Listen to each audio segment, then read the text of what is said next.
Morning student. हम education management and inclusive school जो आपका थर्ड पेपर है शैक्षिक प्रबंधन, उसके अंतर्गत विद्यालय प्रबंधन हम का अध्ययन कर रहे थे। आज का हमारा जो टॉपिक है वो विद्यालय प्रबंधन के संसाधन। कि विद्यालय प्रबंधन जो करते हैं उसके दो संसाधन होते हैं, ठीक है। इन संसाधनों को दो भागों में विभाजित किया है, भौतिक संसाधन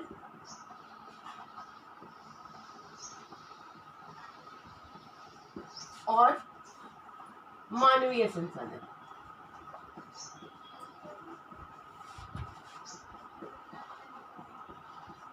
मानवीय संसाधन, भौतिक संसाधन वह संसाधन होते हैं जिसके द्वारा काम किया जाता है, अर्थात जैसे विद्यालय भवन है, विद्यालय का क्रीड़ा स्थल है, फर्नीचर है, लाइट है, पानी है, पेयजल की व्यवस्था है, प्रयोगशालाएं हैं। ये सारी जो है विद्यालय को संचालित करने के लिए जिन साधनों को काम में लिया जाता है उन साधनों को भौतिक संसाधन के अंतर्गत रखा जाता है। भौतिक संसाधन के अंतर्गत अब यह आता है कि किन किन को सम्मिलित किया गया है, अर्थात हम कहेंगे जो हार्डवेयर है, जो हमको दिखाई दे रहा है, अर्थात जो साधन हम काम में ले रहे हैं व्यवस्था को सुचारू रूप से चलाने के लिए, उन सभी संसाधनों को हम क्या कहेंगे, भौतिक संसाधनों के अंतर्गत लेंगे। भौतिक संसाधन के अंतर्गत जो है विद्यालय भवन क्या क्या आता है, विद्यालय भवन,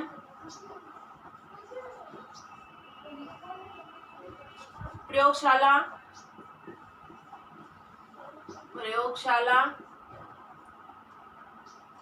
क्लिनिक, खेल का मैदान,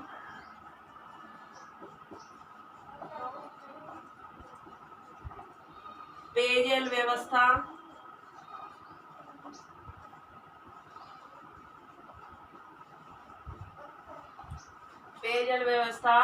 फर्नीचर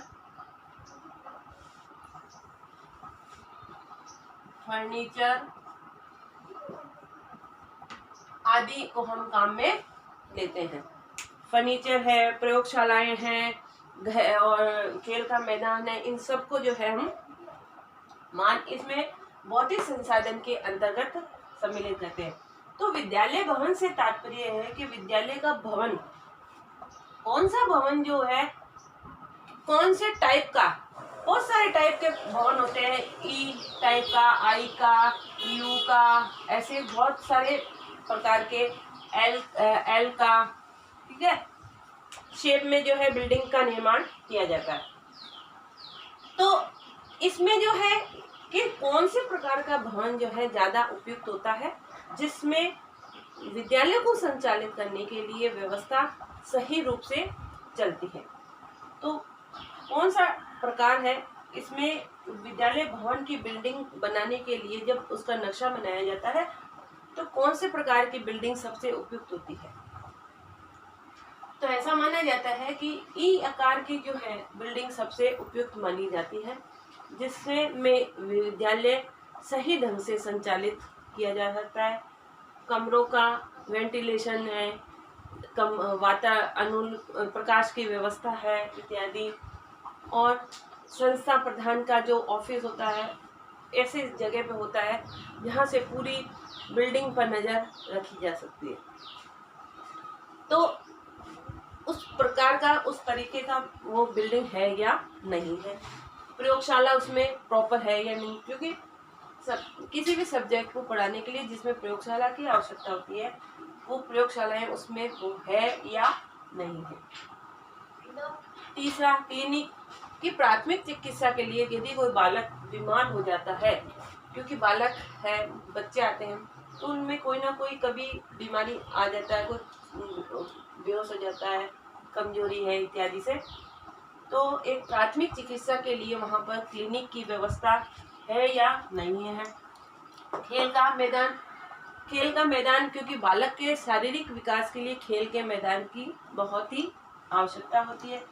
तो खेल का मैदान प्रॉपर है या नहीं है, पेयजल व्यवस्था, पानी की व्यवस्था किस जगह पे है, जहाँ पे पानी की निकासी सही हो रही है, पानी की निकासी जो हो रही है उसका उस वेस्ट पानी का यूज आगे जो है पेड़ पौधे लगाने के लिए हो रहा है या नहीं हो रहा है, ये सब व्यवस्थाएं इसके अंतर्गत दी है।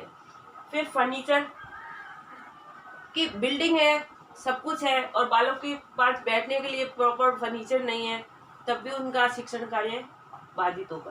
तो ये सब जो है विद्यालय के भौतिक संसाधनों के अंतर्गत सम्मिलित किए जाते हैं। अब है मानवीय संसाधन। मानवीय संसाधन, भौतिक संसाधन हमारे पास है, साधन सुविधाएं सब है, परंतु उसको चलाने वाला नहीं है, उनको काम में लेने वाला नहीं है।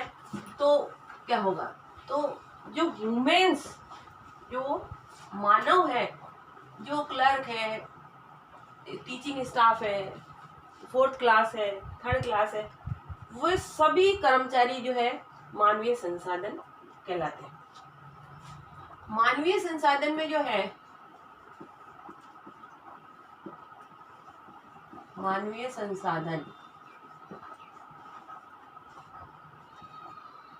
संसाधन के अंतर्गत आएगा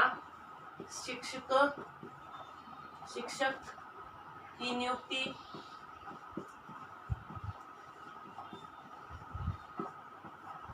दूसरा आएगा छात्र की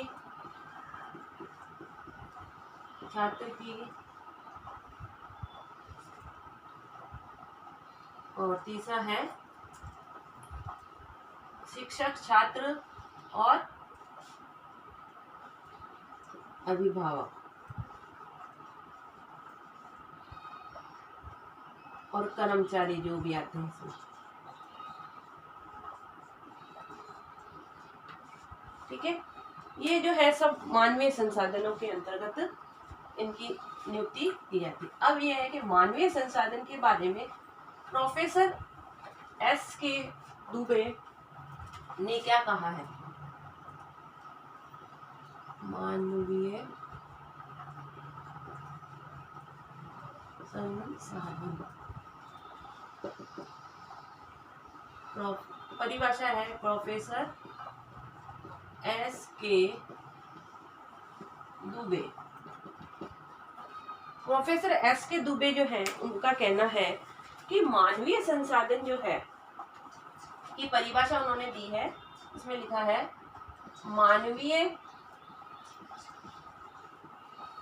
मानवीय संसाधन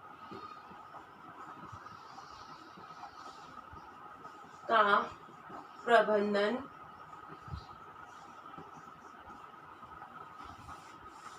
विद्यालय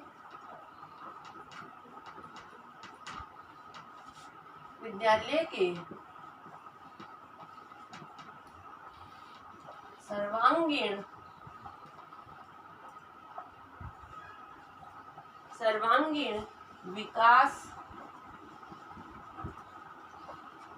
विकास की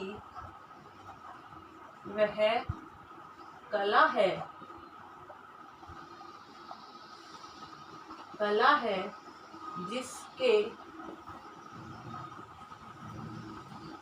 जिसके द्वारा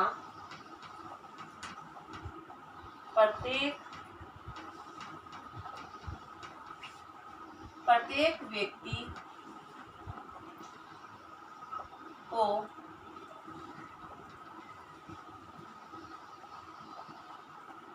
उसकी योग्यता एवं क्षमता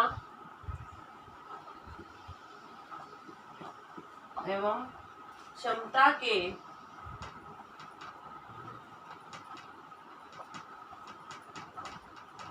अनुसार कार्य प्रदान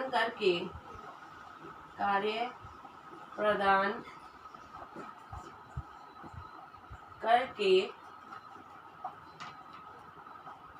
तथा मार्गदर्शन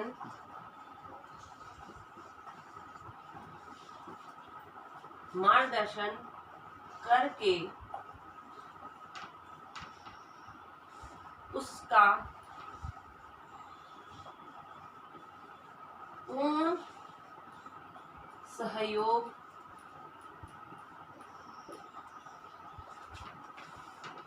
प्राप्त किया जाए, प्राप्त किया जाए। ये जो है इसकी एस के दुबे ने परिभाषा दी है। मानवीय संसाधन का प्रबंधन विद्यालय के सर्वांगीण विकास की वह कला है जिसके द्वारा प्रत्येक व्यक्ति को उसकी योग्यता एवं क्षमता के अनुसार कार्य प्रदान करके तथा मार्गदर्शन करके उसका पूर्ण सहयोग प्राप्त किया जाए। ये हर व्यक्ति को उनकी एबिलिटी, उनकी योग्यता, उनकी शैक्षणिक योग्यता इत्यादि को ध्यान में रखकर जो है कार्य दिया जाए। इस प्रकार से जो है ये सब मानवीय संसाधन कहलाते हैं और इन दोनों के समन्वय से ही विद्यालय का प्रबंधन होता है। एक के अभाव में दूसरा कार्य प्रभावित होगा और कार्य सही ढंग से नहीं हो, व्यवस्थित नहीं होगा। आपका गृह कार्य का क्वेश्चन है, विद्यालय के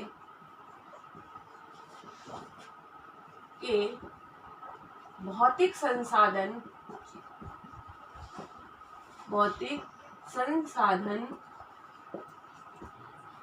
बताइए।